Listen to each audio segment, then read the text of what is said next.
Good day, strategy gamers, and welcome back to episode 33 of our Let's Play series, Stalingrad to Berlin scenario. In this episode, we're going to be completing turn 17 ground movements from Orel down to the Crimea, and then we're also going to be taking a look at actions we need to do with our reserve theater box, building of support units, and transferring of support units to Stavka. So that's going to be the focus in the last couple minutes. Not necessarily new mechanic, but we'll go over some things we haven't touched on yet. We haven't before really done much focus on reinforcements of support units. So let's dive right on into it. We left off in the previous episode having successfully taken Orel, which admittedly came as a bit of a surprise to us, as we were not expecting to be able to push through and get into the city as we did. And it looks like one of the reasons for that is they appear to have withdrawn here, leaving open for us a great breakout opportunity with all of these reinforcements we had taken from the Moscow defense zone. Looking down this line, we're going to hold this just as is with the hope that they actually start leaving these fortified positions as we get in behind them. And looking over here, we see there really aren't too many opportunities for us to press an advantage in terms of a counterattack. What we might do, though, is in this area of operations, just north east of Kursk, we may have some opportunity here to make some progress. And the first that I'm looking at is we have a little better than 2-to-1 odds if we were to attack here.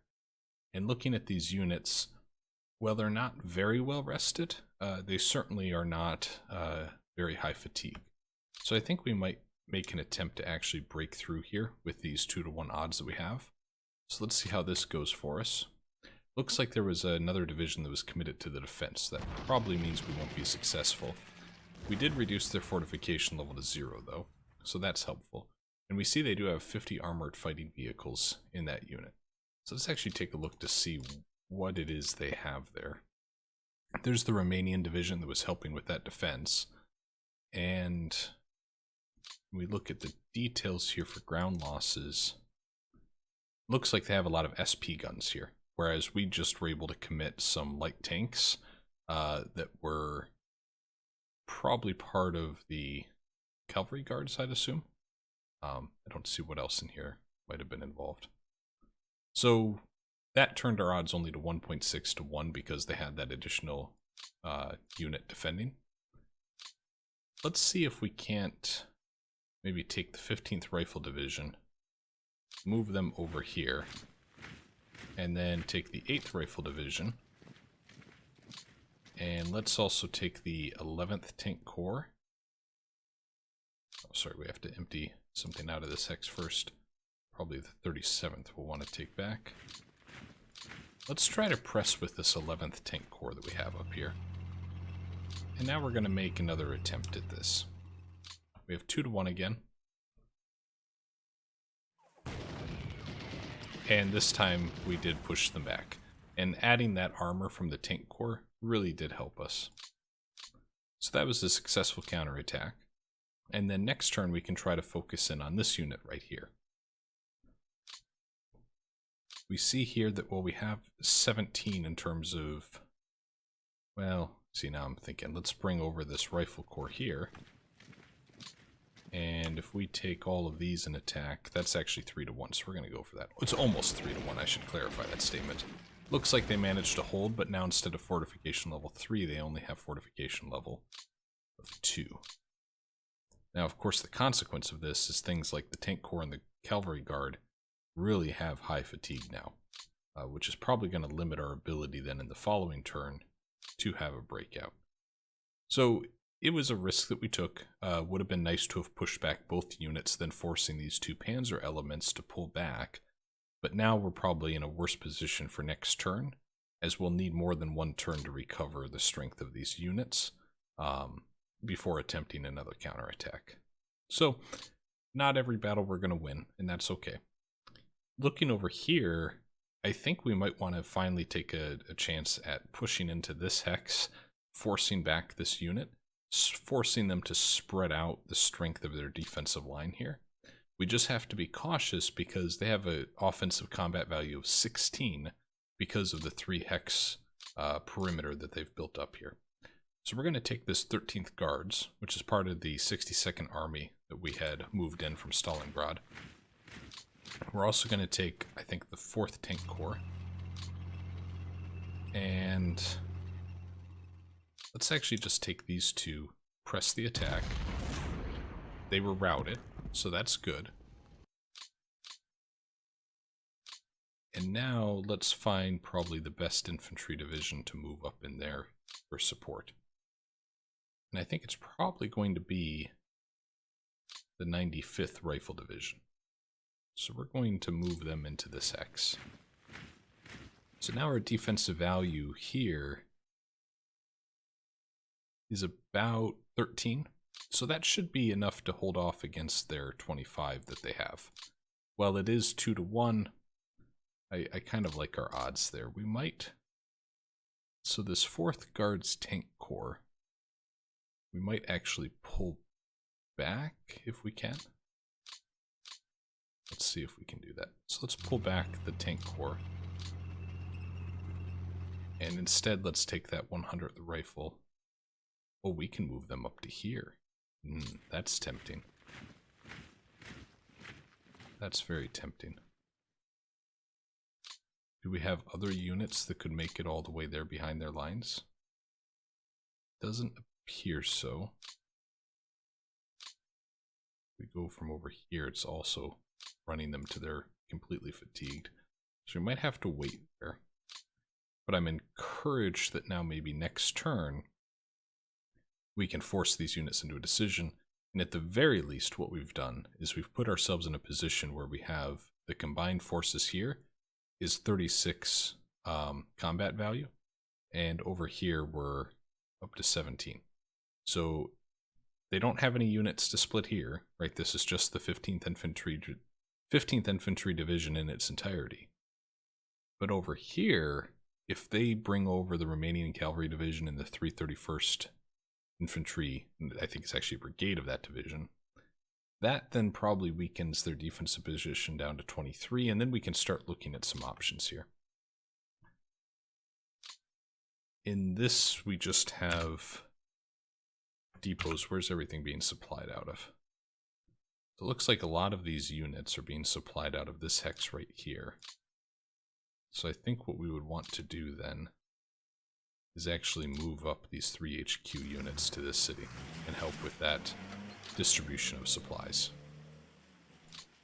When we move down that 11th Tank Corps, you belong to the 48th Army, and that's up there. I'm curious how far out of range you are. Okay, you're actually okay there still, so that's good. Take off the depot overlay. Looking at this here, we don't quite have enough to push through. This is 1 to 1 right now. But if we moved into this hex, we might be able to change that. So let's take this entire stack and move them up. And now the question is, what unit can we add here to help us break through? I think if we take the 193rd Rifle Division, and we now look at all of this, that's 47 to 23. So that is 2 to 1 odds. I think we're going to go ahead and press our advantage there. There's another cavalry division that was added to their defense, so that means they were able to hold. Defensive forces held. We did get their fortification level down to 2, but the consequence of that battle was, because we actually had less than even 1 to 1 odds, we lost 5,500 men and 150 gun placements. So that's really unfortunate. And I'm curious if it's not worth pressing this, though. For example, we were to bring up some of these other units. I think we might do that. So let's bring you back. Don't think we have enough to move you guys back. So if we move you up here, let's also go ahead and move you there. Curious, take you there. Okay, so we have enough to get some of these guys up here. Let's see what happens if we do that again. It's 1 to 1 again, but I'm going to do it. Their now fortification levels are at 1, Oh, we lost a lot of armor, though. That's tough. Next turn, though, I'm hopeful we'll be able to break through. Moving this unit up here, and taking that infantry division. You see here, they've actually collapsed their entire front line. Let's see if we can't push through here, 2-1. They retreat it. So that's going to allow us next turn to move into this hex maybe, and then have 4 hexes versus them. So that should also maybe pressure them even to just retreat next turn, since their fortification level has been so degraded. Looking up here, we're going to continue our advance. And here it looks like there's some type of light infantry unit. Let's first get all of our units from the 5th Tank Army off the train. And we are going to get ready to be surprised here. We are going to let these guys rest and repair before we actually use them in advance. Okay. Over here, so these are all elements of the 40th Army. One from the 60th Army, which is up there. So I think I have an interest in moving you this way. And let's see if we can't attack here. Ah, there's another division committed to the defense. That is so frustrating. Okay. Boy, it's tempting to pull that guy up, isn't it? We're going to. I know, I know. Oh, but we have a delay, so we can't. Very well. Here we have elements of the 40th. I think we will move them up to here. Defensive value of 4, so we need some reinforcements there. So let's bring up this rifle brigade. Take you off the train as well. Move you over there to that hex. Actually, let's do it. Rout at them. Good. Good news. So we have enough movement to maybe move the rifle division up to here, which then will reinforce this hex enough. Whereas currently, we have plenty because we moved up that cavalry corps to defend here. Yes, let's move the 303rd down. So now that gives us enough to be able to hold that line in that position. Right here we're going to... My goodness, we might actually pull back in that hex. Because I don't know if we want to... Now we're going to take one of you over here. Take that rifle division right there. We're going to move you here. And then we're going to look to take... All of you are too weak. We're all too weak. Let's see what we have for support units here. Hey, you're all pretty worn down. I don't want to take any of you. So what we're going to do...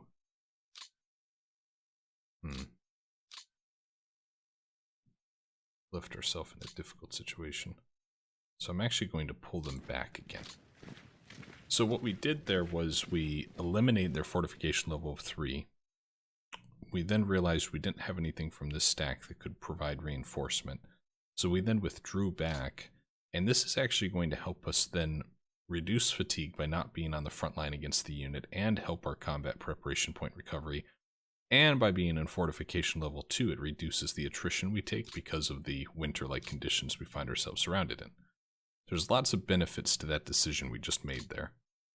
And it does seem like they're pulling back from their front line. We're going to let everyone just sit there.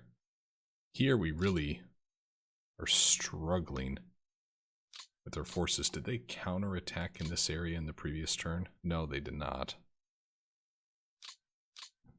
What we have to do is get some reinforcements here.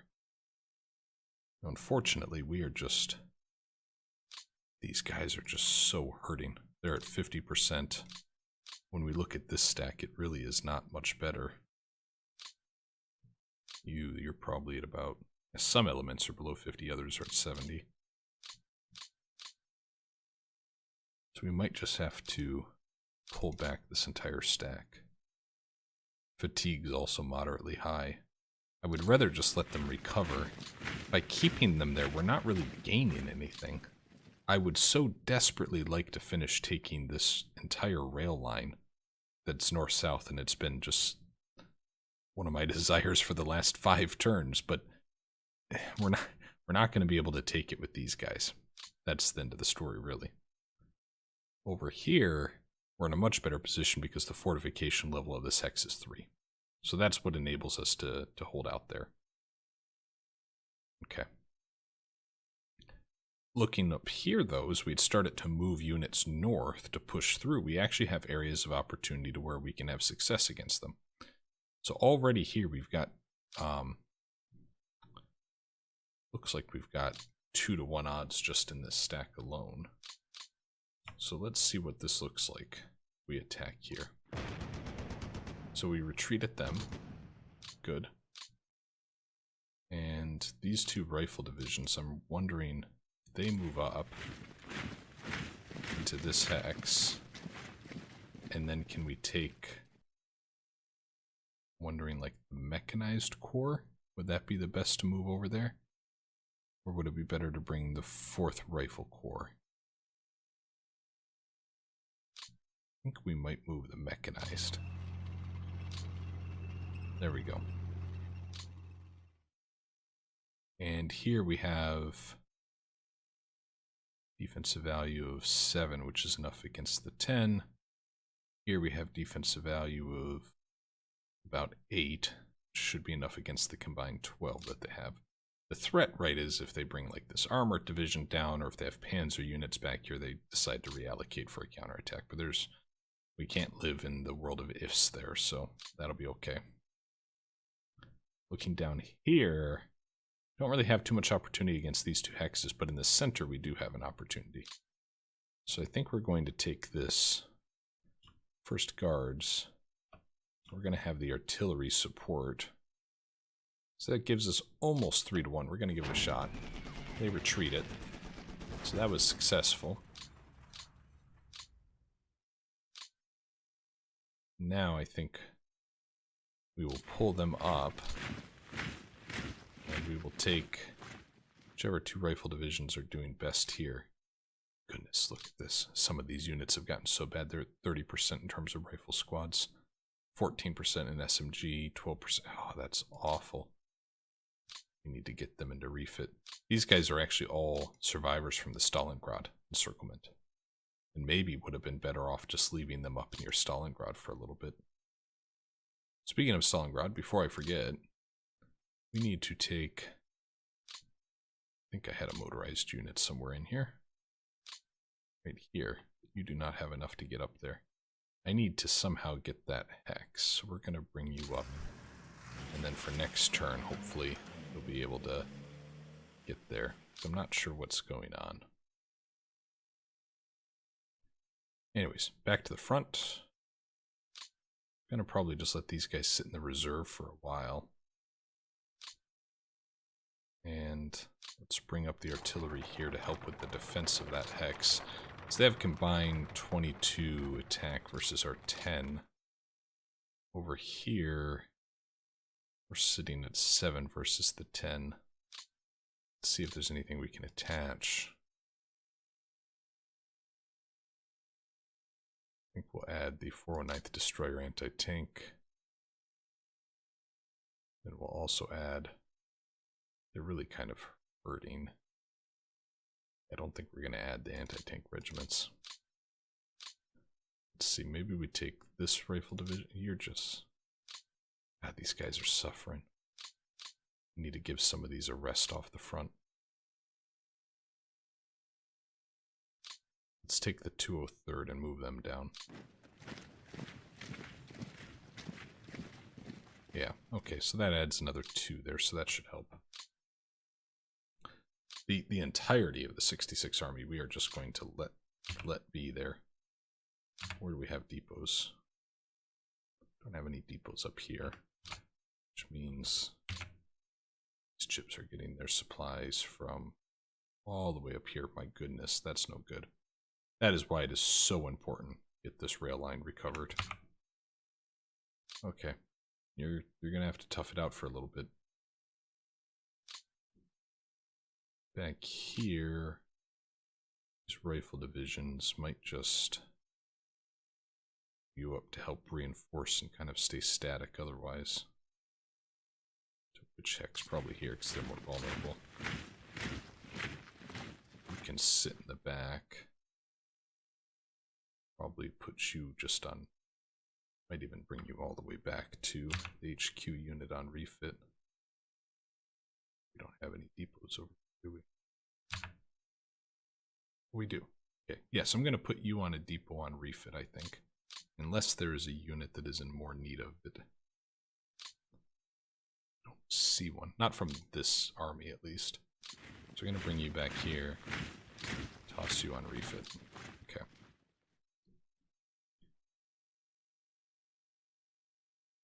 Over here. Gonna have to. So we have a depot here, and this is one we captured, I think. So that's encouraging. Let's now see if we can't break through here. I'm just gonna push with this. See what we get. They retreated. Okay, good.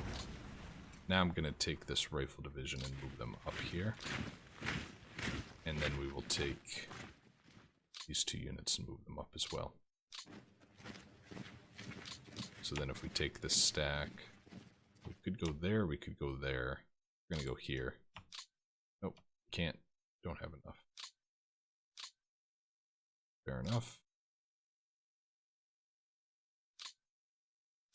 Let's now move you up. Help reinforce that unit. And we're gonna take this stack and counterattack here. Route it and retreat. That's good. That's good.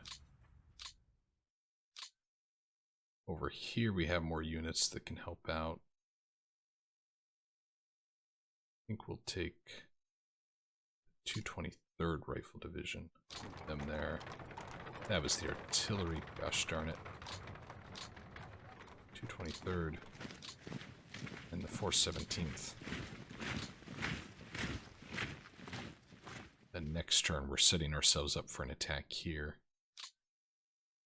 Okay. There's a town there. Depot's there. You're part of the 64th Army that is currently being moved up. So let's go ahead and take the 64th Army elements and move them up to the front. So they can be part of our breakout that we have here in this little pocket. Take you up as well.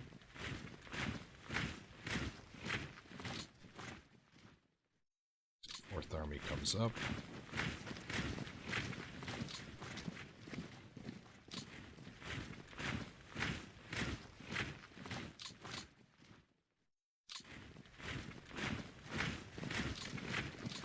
Them there. Them there. Okay, that's done. We look at our rail repair. So we've repaired there. I'm going to keep repairing down towards Rostov.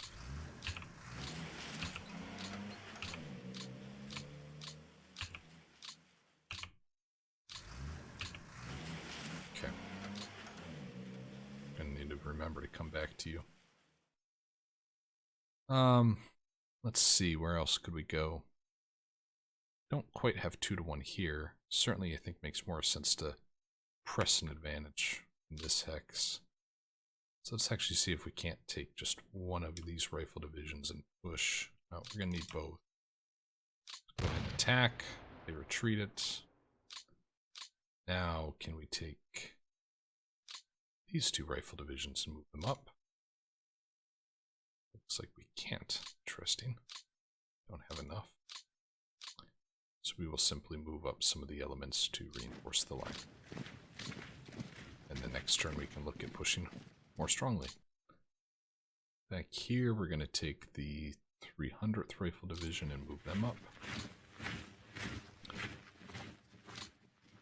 We're going to take 258th and the 302nd and move them up. Here we have 18 to 4, so that's an opportunity, which I think we will take advantage of. Let's see. Alright, so we pushed them back and got the airbase depot that was there. That's a good win. Don't think we have enough to move into that hex, which is okay. Down here we have 16 to 11, probably not going to push that right now. Over here we do have 4. We do need to start looking at defending this line, right? So I think we're going to take you here. My goodness, they've got a Panzer division there. So we're going to take this unit. We're actually going to move them back here.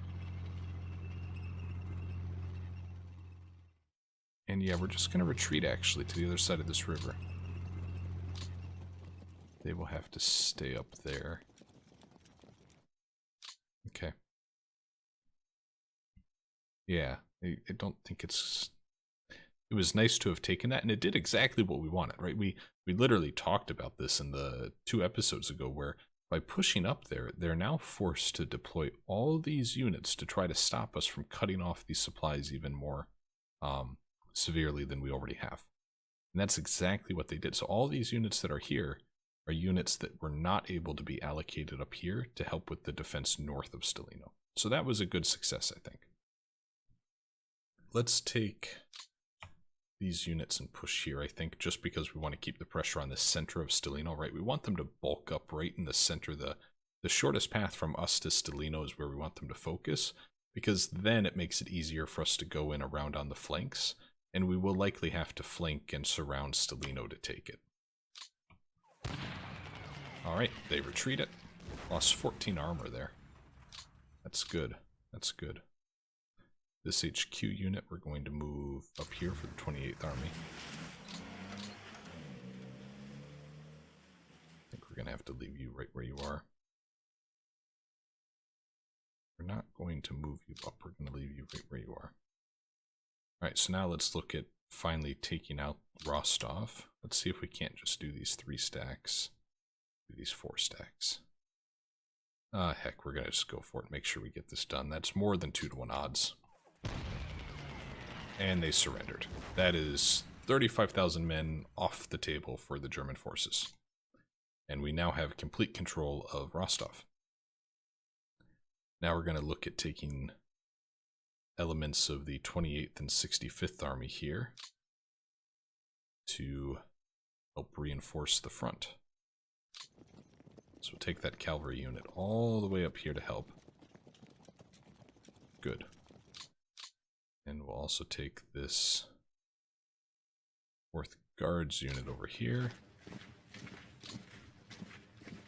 We're probably just going to have you guys move up a couple of hexes here.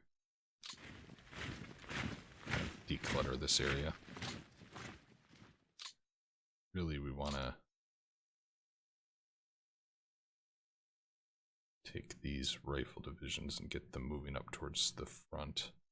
We're going to have the 18th Army deploy down south here. So you can go there.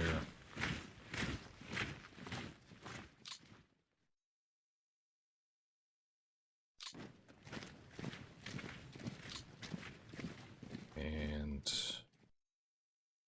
you can make it up there, and then we'll take the 353rd Rifle Division up there as well. Right, building out a bit of a front down here now. You go up to that city.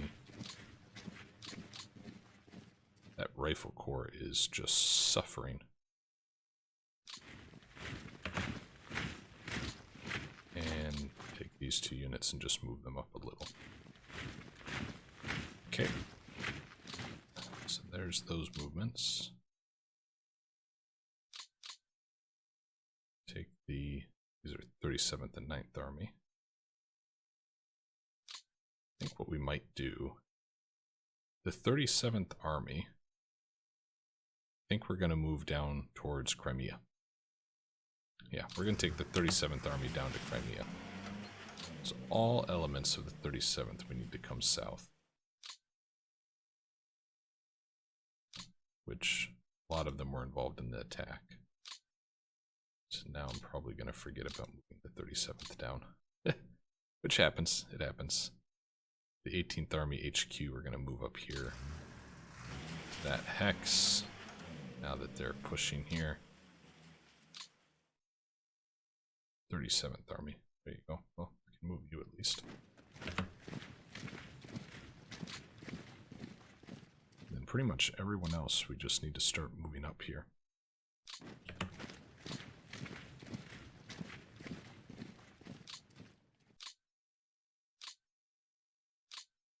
So let's see, we'll take you there.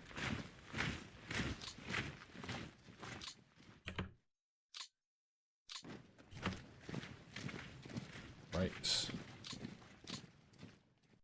These two mountain divisions come up here.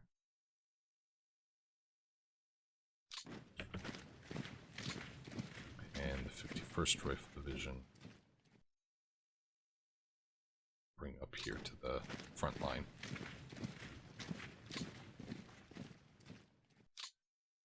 Okay. Pretty much in here, these were all part of the attack. We're going to let them just sit for a turn, I think.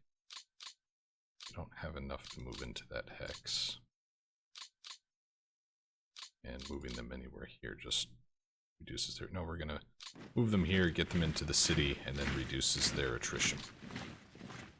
These HQ units, now we need to move up, which makes sense. So we'll put them here.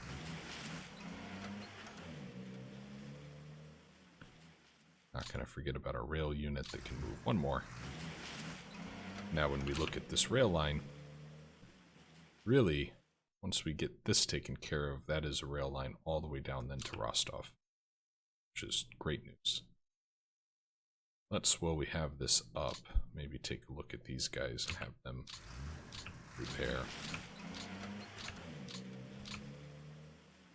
And I think we're going to go this direction with this unit.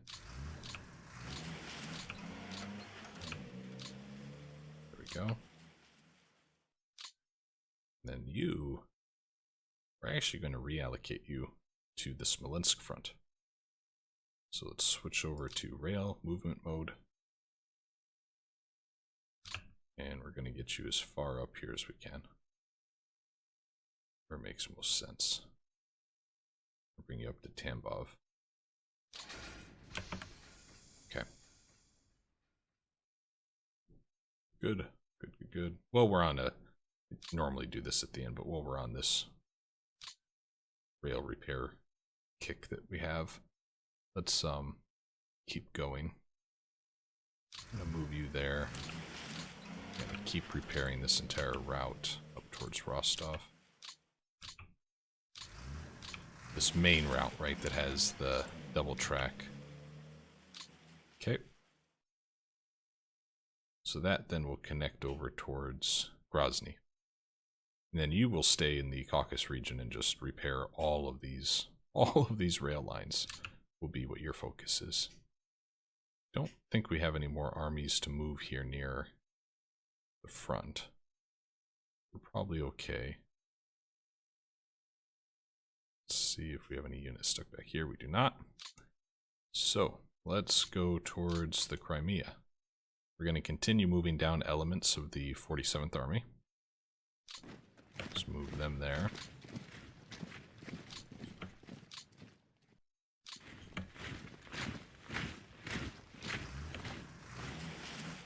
We don't have any more elements north, so that's okay.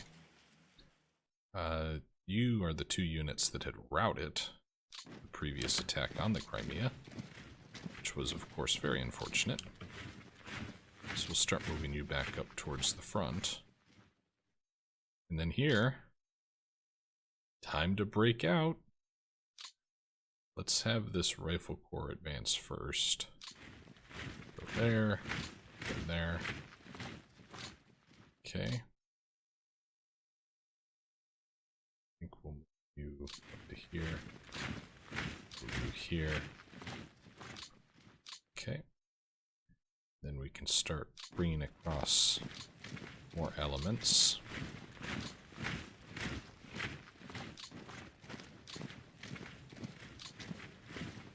Look at this.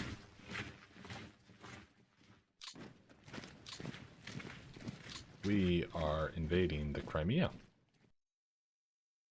Oh, wonderful. Here are those rail repair units. Did they... I've been hoping they would connect. Looks like they're going to. Oh, I wanted them to connect down here. Why the hell did they skip that? Gosh darn it. Okay, well that's a problem for another episode, right?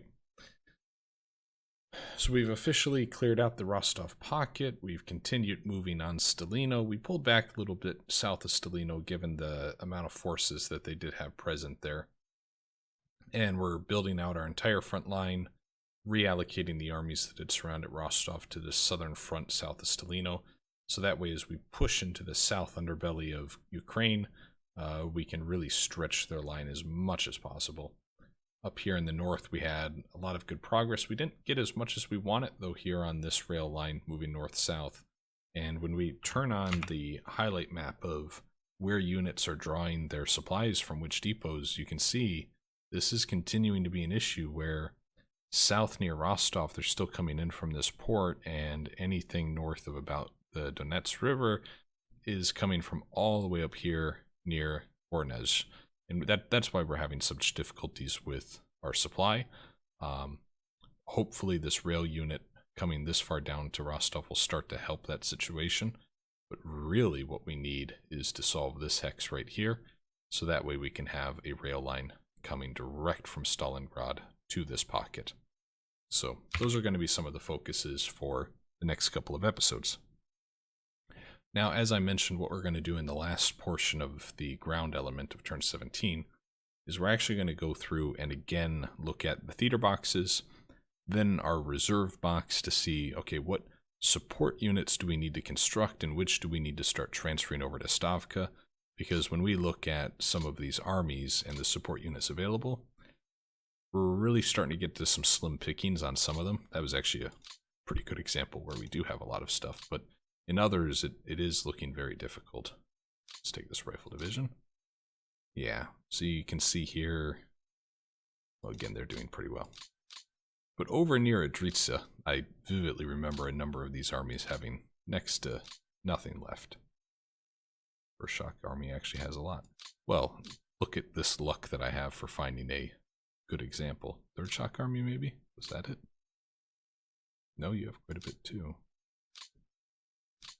Where was my example? First Shock Army? Can't assign anything to you yet. So what about the...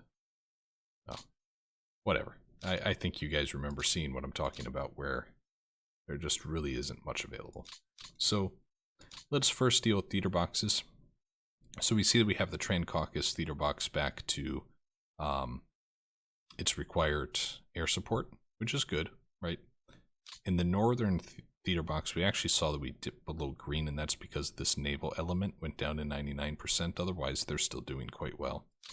And in the far east, it actually does take just a little bit longer to transfer elements to the far east because of, well, the distance to the far east, right?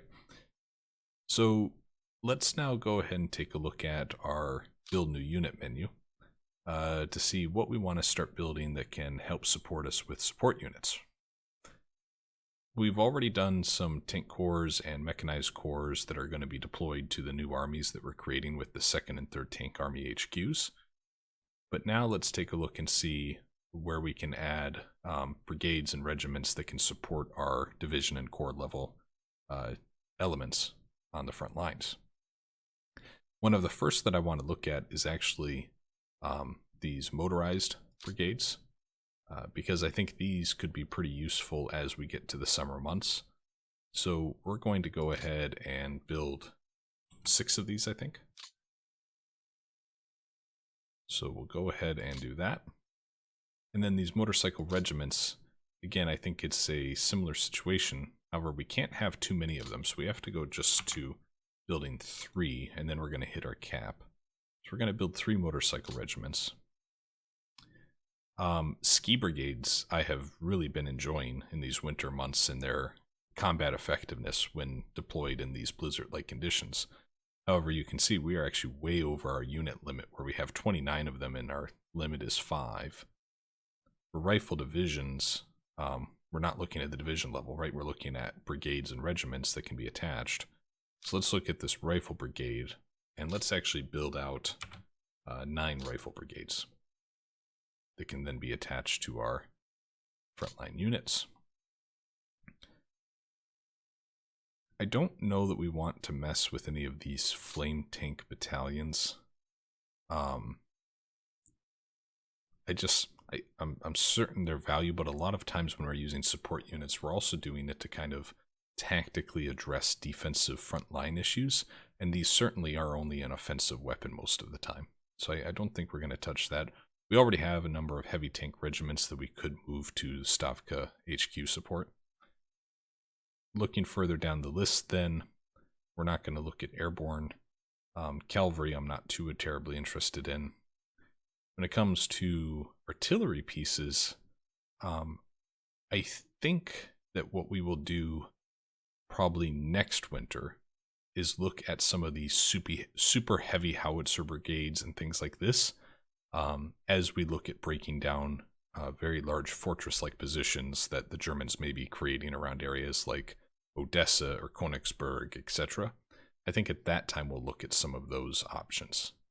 But what I really want to look at right now are anti-tank regiments and brigades, because I think that's where we have a great opportunity, especially in these summer months, as the Germans start deploying their stronger Tigers to the front line in more numbers, and this will be true in 1944 too. We need to have a lot more options in terms of destroying those tank elements. So we're going to keep building some more anti-tank regiments here, and we'll do another 9. That's fine. Down here we have actually quite a few AA units currently, and medium SU regiments. We actually had a number deployed based off just a predetermined script schedule that the game produced for us, so those are fine as is. Machine gun battalion, we're not going to touch. I don't like kind of their, I don't know how to say this. I feel like it's an entrenched mentality with them, and we're going to skip past that. So now that we've done that, let's take a look at our reserve box and start looking at deploying some of these. So, by the way, a thing that I've been dying for, hoping that there'd be a feature here, is I know you can do a lot of this through like commander's report and such, but I've taken maybe a little too strongly to the term that a theater box is a box like this box on the map, and maybe I'm just stuck on that. But it'd be really nice if in these theater boxes there was some type of filter option. But again, that's probably why so many people are steered towards the commander's report. But let's take a look and see. So these mechanized corps that we built, they're actually now up to strength and really ready to go. The first 3 are at least. So we're going to go ahead and deploy these to the map. And then they will all be part of the 2nd Tank Army once we do deploy that HQ. So they're to the map. And before we forget, we will deploy the 2nd Tank Army. Okay. And then when we look at these motorized units, we have these motorized brigades that we had just built, but they're all at, as you can see, TOE 0 because they need to build up still, right? That makes sense. We have some tank corps that we can actually deploy and tank brigades. So we're going to go through, and actually we're going to deploy, I think, the first 2 tank corps that we have here. So that's 1. And the 2nd. Okay. And then I also want to look at deploying these separate tank battalions that can be used as support units. We're going to move them. We have another right here, it looks like. Okay. We have these guards heavy tank regiments. We're going to do the same thing with them, because I think it'd be pretty useful to have some of these KV-1s as an option to attach. Don't know that we're going to do all of them, but quite a few. Keep going here. Made 2 more.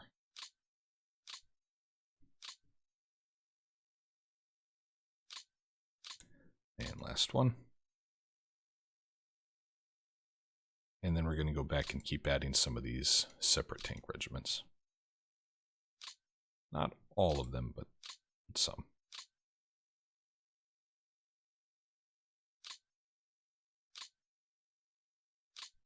Okay. So we've now gone through HQ, armored, mechanized, and motorized. Looking down here to infantry, we do have a couple of rifle corps that can be deployed. So we're going to get these out on the map. And really, with all of these things we're building out here, if you recall our recap from a previous episode, the focus is going to be getting these additional units towards the Adritsa pocket. So that way, as we push towards Riga, we find ourselves with enough units to actually defend the 20 hexes on the northern front and 20 hexes on the south. So that way we can maintain a pocket that extends all the way to Riga and then slowly collapse it in on the German forces. Over here we have a lot of these rifle brigades that we just made this turn, so we're going to have to wait a little bit to deploy them. And a lot of these rifle divisions I'm actually going to continue to leave in reserves in case we find ourselves somewhere in the front. Like let's just imagine a scenario 2 months from now, Germans have a breakout near Kursk or something like that with a lot of panzer elements. We may need these to come in and help turn the tide, if you will, right? Airborne units going to skip over here. Artillery units, we're also going to move past these right now. Again, I think they're going to serve more value probably in 1944. Anti-tank units, so these are the ones we just built. As you can see, they all still need to be worked up, but in the next turn we can look at actually deploying them. AA I'm actually feeling pretty good about right now, and these are a little lower on TOE right now anyways. SP gun units, these are the ones that the computer actually generated on schedule, so these need to recover a little bit, but they are going to be very useful with these Su-122s. Especially going back to my earlier comments of as the Germans bring up their heavier armor like the Tigers, the King Tigers, etc. That's where these types of elements are going to be really useful. Construction units are fine. Mortar battalions, I think we will maybe deploy a couple of these. And there might be some situations in which we can use them effectively. Okay. And then rocket units, again, we're going to wait, kind of similar to artillery, until maybe 1944, until we get into some sieges. So that wraps up what I wanted to cover with those construction of additional support units and deployment of a new HQ. And remember, we had changed the deploy location to Rzhev, so it's going to be a little easier to get them to the front line now. We're not even going to use the rail line, actually. We'll just have them march down this line all the way towards the Adritsa front. And by the time they arrive, I'm hopeful that we've already captured Adritsa and we can really then use them to break out and push, because we'll then have the 5th and the 1st Tank Armies kind of in full swing. Right, they've been built up and they can really push more heavily. So I think that's going to do it for the ground elements of this turn. And we'll end it here, go over the end of turn summary, and close out the episode. So we're going to allow the AI to manage the depots. You see too, we were at about 148 administrative points, now we're at 113. So over the last 2 turns, we have used about 100 of our administrative points, but that's okay. That's not an occurrence that happens every turn, and that's how we built up so many to begin with. So not too worried about that at all. Go ahead and hit next turn. Gonna let this go through some air movements, by the way.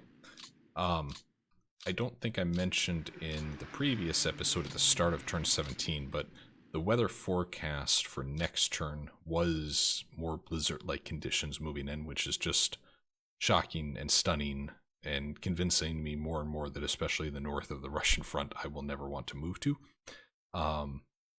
Alas, maybe by the time we hit April and May, even if it's not perfect sunny clear skies, hopefully at the very least, it's clear enough that in some sectors of the front we can use air operational groups for ground support and to help our advantage, because I can only imagine how much success we'd be having right now if we did have some of that ground support from our Air Force right now.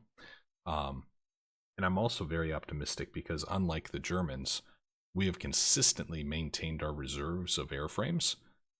So that way, when it does come summer, we are going to have plenty to throw at the German player. Whereas when you look at the Germans during their air phase, you see a number of air army groups that are at 25, 30, 35%.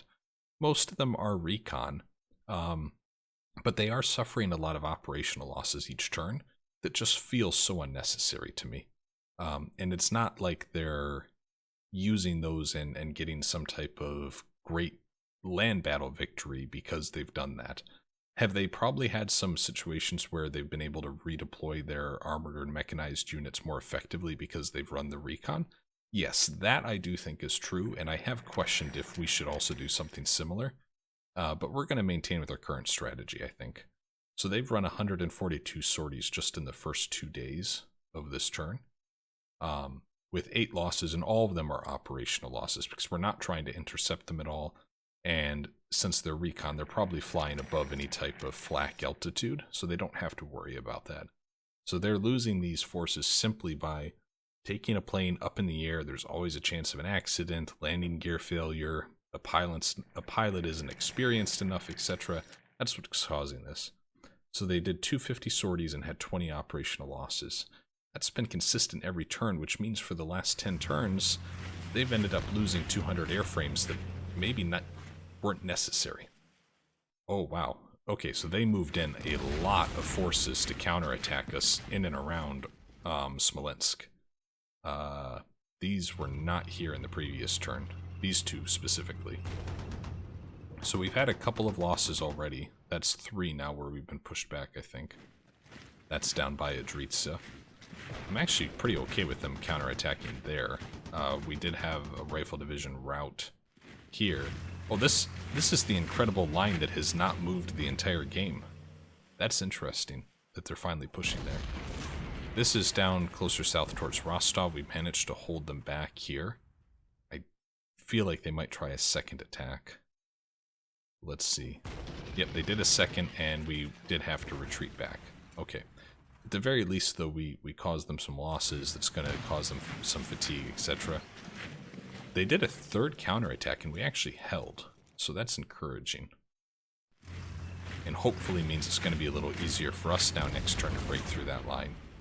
This is near Smolensk again. They're pushing through that pocket. This is very curious, and we're going to have some type of response to this, I think.